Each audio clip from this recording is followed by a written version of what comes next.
Дараагийн мэдээлэл.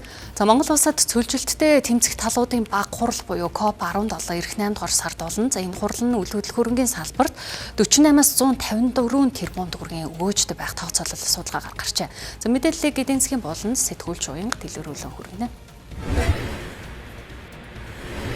За Монгол улсад энэ 8 дугаар сарын 17-наас 28-ны өдөр хооронд буюу нийтдээ 11 хоногийн хугацаанд одоо нэгдсэн үндэсний байгууллагын цөлжилтөд тэмцэх талуудын баг хурал буюу COP17 болно. Үүнтэй холбоотойгоор Монгол улсын үйл хөдлөлийн салбартаас томоохон одоо эрэлтийн шок мөн үнийн огцон өсөлт ажиглагдах төлөв байна. За энэ дунд нь бас стандартын өөрчлөлтчсэн ажиглагдана. Зочид буудал болоод түрээсийн орон сууц AB зэрэглэлийн офс гэх мэтчлэн эдгээр үйл хөдлөлийн салбарт бол яг энэ эрэлтийн шок үнийн огцон өсөлт нь идэвхжинэ. 4-5 оттой зочид буудлын хувьд одоо нийт Улаанбаатар хотод байгаа энэ төрлийн зочид буудлын өрөөний хувьд 3500 орчим гэсэн тоо мэдээлэл гарч ирсэн байна. За харин өрөөний тарифын хувьд бол яг энэ COP17 болох үеэр буюу 11 хоногийн хугацаанд үнэн 40-оос 120% өсөх чих хандлага ажиглагдж байна.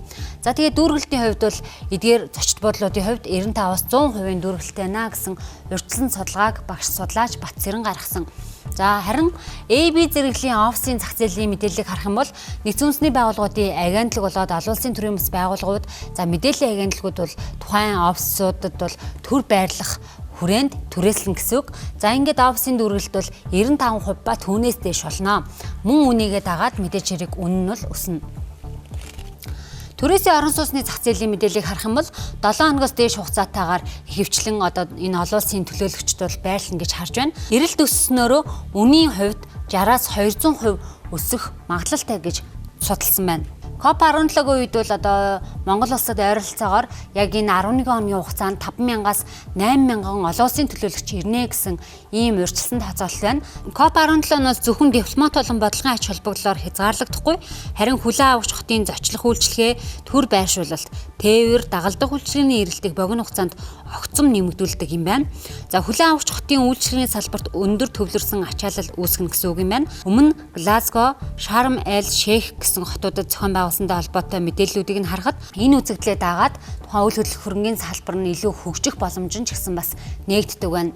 Тухайн арга хэмжээнд оролцож байгаа нэг оролцогчийн өдрийн дундарч зарлага нь $250-аас $400 байхаар байна гэж судлаач үзсэн байна. За ингээд яг илүү наривчлаад харах юм бол Сүхбаатар дүүрэгт тэр дундаа хотын төвийн офисууд болоод зочид буудлын одоо эрэлт хэрэгцээ бол огцом өснө гэсэн мэдээлэл гарч ирж байна. Хаан улдүрийн хувьд бол зайсан чиглэлд 15-18 дугаар хороо зайсан толгой орчмын түрээсийн орон сууц хаусны эрэлт бол яг аргагүй огцом өснө гэж мөн гарч ирсэн байна.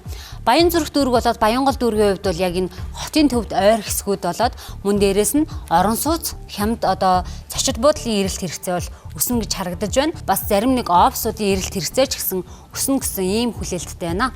За COP17 нэг удаагийн боломж биш, харин үйл хөдлөх хөрөнгийн салбарын өөрчлөлтийн эхлэл болж болно гэж судлаач Батцэрэн үзсэн байна.